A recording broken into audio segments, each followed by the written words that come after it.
Секоја категорија на животно во однос на големината и староста има различни потреби.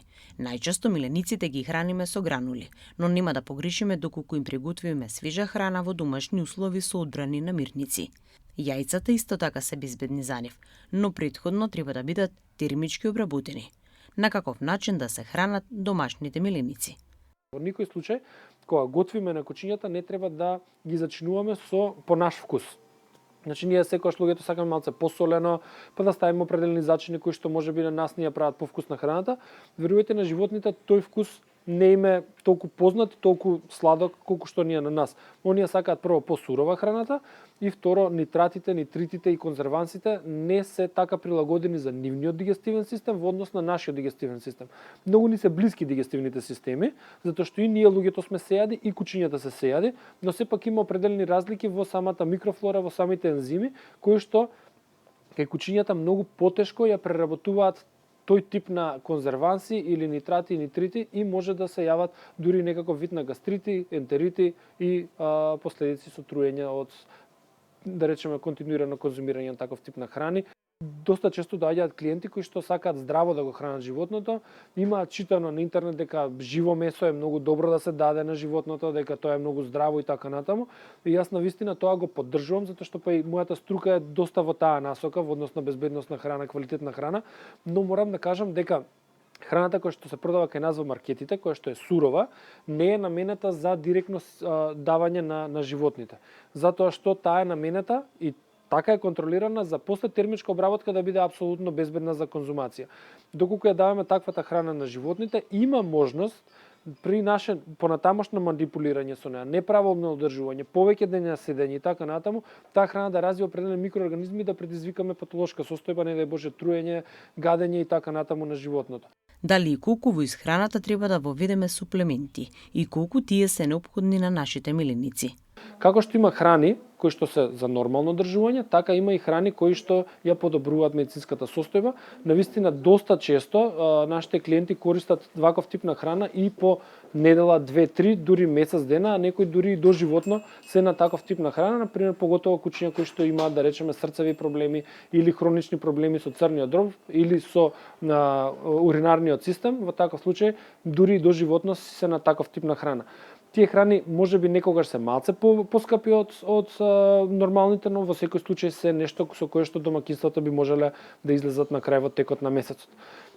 Во некоја поакутна состојба или кога нема потреба баш од медицинска храна, во таков случај ваков тип на суплементи кои што може да се даваат комплементарно со храната, би било навистина убаво да се приложат за побрзо восстановување на животното во однос на ново настанатата патолошка состојба. Доста често кучиња кои што имаат проблем со зглобови, кучиња кои што имаат проблем, да речеме, со срцето, се на ваков тип на суплементи доста поголем временски период и навистина има многу добар резултат. Одредена храна за кучиња е насочена и кон квалитетот на крзното. Потоа треба да бидеме внимателни при изборот, особено кога станува збор за белите раси. Убаво е да се хранат со тие храни, во секој случај тие се и квалитетни храни и препорачуваме, да речеме, собствениците на таков тип на раси да ги хранат доколку им пречи тој визуален момент, треба да знаат собствениците дека тоа нема никаква патологија во тоа, туку само визуално може да ни пречи. А сега сепак малце, нели, има собственици кои што им значи многу како им изгледа животното, може да се премине на таков тип на исхрана која што е посебен. Кога ќе земете мало кутренце, многу е важно да избереме добро храната, за да има правилен развој, затоа што почетокот на растот на кучето е многу важен за да се изгради самиот скелетен и мускулен систем како што треба. После тука натаму може да одиме малце на да речеме, комерцијална храна, но веќе кучето да биде здраво и нормално изградено. Кај малите раси на кучења и кај младите всушност кученца мора да се хранат со папи храна, таа треба да биде барем до кај 8 месеци до година дена да се храни со таков тип на храна и потоа продолжуваме да се храниме со сениор храна, односно храна за возрастни. Кај малите кутренца е многу важно дека треба да се хранат минимум 3 пати на ден. Докај негде 4-5 месеци 3 пати на ден. Сабајле, поручек, навечер.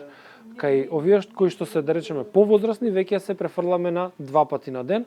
Големите раси, джиновските раси може и еднаш на ден, но секогаш препорачуваме 2 пати на ден да се дава храна. Оралната хигиена е важна за развојот на милениците, за убава насмевка и здрави зъби. Имаме повеќе начини на одржување. Прво и најлесно и најдобро, но многу тешко за аплицирање е тоа да успееме да ги научиме милениците да ги четкаме запчињата. Ако успееме тоа да го научиме, има навистина четките се релативно ефтини, збориме оние што се како на прстоци и пастите за зъби се доста достапни. Доколку влеземе во фаза каде што веќе се формирала забна плака, не забен камен, забна плака, ма ако ни се потемнети, пожолтени запчињата, и како превентива може да се даваат додатоци во исхраната кои што се во форма на течност или во форма на прашок.